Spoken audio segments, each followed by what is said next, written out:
Men bitta buyukni yetishtirish tug'ilgandan boshlab qanaqa qilib yetishtirishim kerak qoidasini men Hazratda hayotlarida o'rgandim.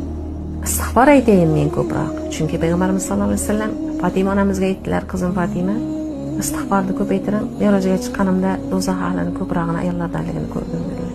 Endi Allohga duo qilib iltijo qilamanki, yo Rabbim, kechadan beri aytgan zikrlarim, shukurlarim, istig'for, salovat, tahlillarim, o'qigan Qur'on tilovatlarimdan hosil bo'lgan savobni bugun bitta farzandimga bag'ishlayman. Ertaga ikkinchisiga bag'ishlayman. Undan keyin uchinchisiga. Hammamiz bilamiz zikr aytishda, istig'for aytishda, tahlil, salovat aytishda. Bag'ishlayliga onalar.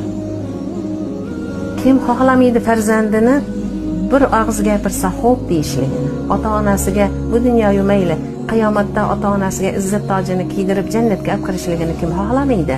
Farzandimni o'sha darajaga chiqishini men ta'minlarkanman. Kelinglar shuni qilaylik. Hammamizni farzandimiz bizga qiyomatda izzat tojini kiydirsin.